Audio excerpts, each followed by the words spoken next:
আজকের ভিডিওতে আপনাদেরকে জানাবো মুসা আলাইহিসসালাম কেন আজরাইলকে চর মেরে কানা করে দিয়েছিলেন এবং মুসা আলাইহিসসালামের মৃত্যুর বিস্ময়কর ঘটনা। মুসা আলাইহিসসালাম ছিলেন বনি ইসরায়েলের একজন কিতাবধারী নবী। তার জীবনে অনেক বিস্ময়কর ঘটনা ঘটে। মুসা আলাইহিসসালামের বয়সও ছিল অনেক, আর সে কারণেই তিনি ঈসা আলাইহিসসালামের উপর কিছু দায়িত্ব দিয়ে বিশ্রামের সিদ্ধান্ত নেয় এবং মনে মনে অতীতের কথা ভাবে। এমন সময় মালাকুল মউত এসে হাজির হয়। মুসা আলাইহিসসালাম আজরাইল ফেরেশতাকে দেখে জিজ্ঞাসা করলেন, আপনি কি আমার জান কবজ করতে এসেছেন? আজরাইল বললেন, হ্যাঁ, আল্লাহ হুকুম করেছে এবং আপনার সময় শেষ হয়ে এসেছে। হযরত মুসা তখন জিজ্ঞাসা করলেন, আপনি কি মুখ দিয়ে আমার জান বের করবেন? আজরাইল বললেন, হ্যাঁ। তখন তিনি বললেন, এই মুখ দিয়ে আমি স্বয়ং আল্লাহর সঙ্গে কথা বলেছি। তখন আজরাইল বললেন, তাহলে চোখ দিয়ে জান বের করব। মুসা আলাইহিসসালাম বললেন, এই চোখ দিয়ে আমি আল্লাহর নূর দেখেছি। আজরাইল বললেন, তাহলে নাক দিয়ে নেব। মুসা আলাইহিসসালাম বললেন, আমি নাক দিয়ে বেহেশতের সুঘ্রাণ নিয়েছি। আজরাইল তখন বললেন, আমার এত কথার জবাব দেওয়ার সময় নেই, আমার যেভাবে ইচ্ছে সেইভাবে আমি জান কবজ করব। হযরত মুসা আলাইহিসসালাম আজরাইলের কথা রেগে গেলেন এবং বেয়াদব বলে তাকে কষিয়ে এক চড় দিয়ে দিলেন।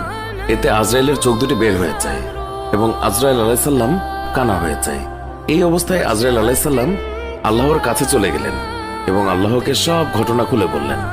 আল্লাহ আজরাইলের চোখ ঠিক করে দিয়ে বললেন, তোমাকে আর তার কাছে যেতে হবে না, তার জান কবজের ব্যাপারটা আমিই দেখব।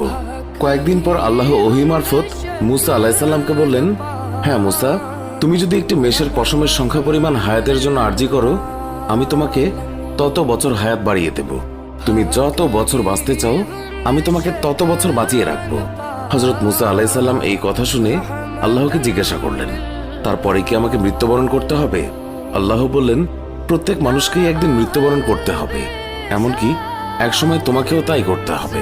তখন মুসা আলাইহিসসালাম বললেন, তাহলে এখনই আমার মৃত্যু হোক, তবে আমার একটা আবদার আপনার রাখতে হবে। আমি চাই মৃত্যুর আগে আমি একবার তুর পাহাড় দর্শন করে আসি। আল্লাহ মুসা আলাইহিসসালামের আবেদন মঞ্জুর করেন এবং তুর পাহাড়ে যাত্রার আদেশ দেন। মুসা আলাইহিসসালাম বিলম্ব না করে তুর পাহাড়ে গেলেন এবং আল্লাহর নূরের দর্শন লাভ করেন।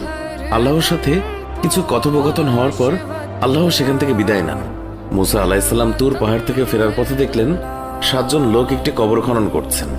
মুসা তখন জিজ্ঞাসা করলেন, এই নির্জন এলাকায় কার কবর খনন করছো? তারা বলেন, আপনার মতো একজন ব্যক্তির।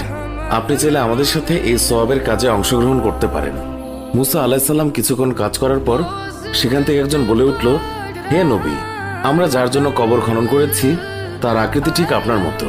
আপনি একটু কবরে নেমে শুয়ে দেখলে আমরা মাপের পরিমাপটা পরীক্ষা করে নেব।